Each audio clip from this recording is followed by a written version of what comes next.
Özünüzü təqdim edin. Mən İsmailov Hüseyin Şahlaroğlu, Zərdab rayonunun Gəlmə kəndində yaşayıram.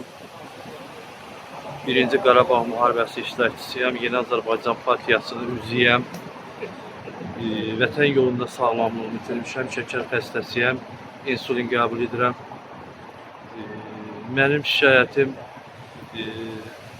məşğulluq idarəsi ilə bağlıdır. Zərdab rayon məşğulluq idarəsinə müraciət etmişəm ki, mənim avadanlıq, yəni qəssab avadanlıq ilə mənə köməklik etsinlər ki, mən özümə yəni çox adamın yanında işləmək olmur. İndi elə bir zaman gəlib ki, qaşıq çömçədən yek olubdur. Ona görə də istəyirəm ki, özümə belə bir kabab evi açam. Bəs özüm üçün öz əlim, öz ayağım, öz başım olsun. Ona görə də məşğulluq idarəsinə müraciət etmişəm.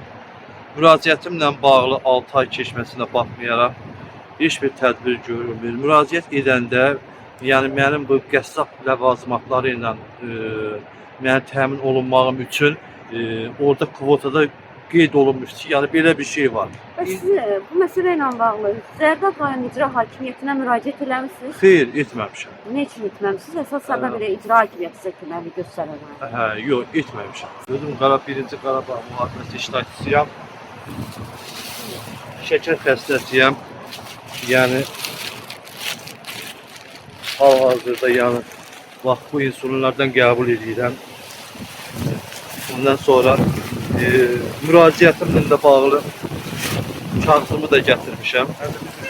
Özünə məşğul olmalıdır. Bəli. Sonra sekreterləşdirin gəlməklərinə, müraciətinə bağlı rəhbər şəxsin qəbul keçirilməsidir. Allah kömək. Gördüyünüz kimi əzizləyicilər, 1-ci Qarabağ döyüşlərində canını fəda vermiş Qarabağ qazisi olan Hüseyin Şahlaroğlu hal-hazırda Sosial Müdafiə Nazirliyinin qarşısında məşğulluqla bağlı öz şikayətini bildirir.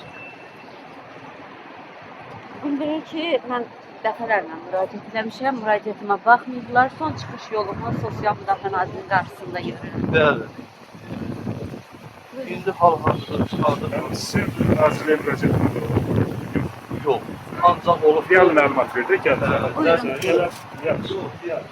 Buyurun.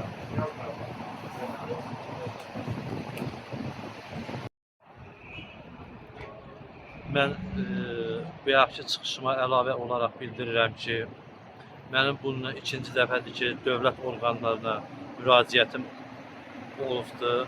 Birinci müraciətim Daxili İşlər Naziri cənab generalımız Vilayət Eyvazovdan çox razıyam.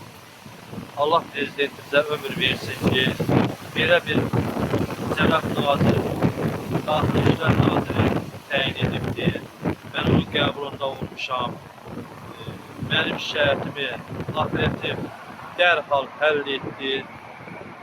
Şəxsən buradan cənab prezidentimizin atasının ruhuna rəhmət diləyirəm ki, Vilayət Eyvazov kimi cənab nazir təyin edibdir. Allah onun atasına rəhmət eləsin, ulu öndərimizə. İnanıram ki, bu günlərin burada məşğulluğumla bağlı nazirliyin qarşısındayam. Cənab nazirimiz Vilayət Eyvazovdan heç də geri qalmaz, mənə köməklik eləyər. Allah bu sözləri vaxt gələr ilə çıxarıb sosial şəbəkəyə, onun haqqında da deməyi özümə borcluyam. Buna girdiniz, razı qaldınız. Qəbula girdim, məni qəbul etdilər, yönləndirdilər. İndi hal-hazırda oraya gedirəm. İnşallah Allah qismət eləsin ki, bu işi biz əldə edə bilək. Təşəkkür ederim. Çox razıyam. Sağ olun.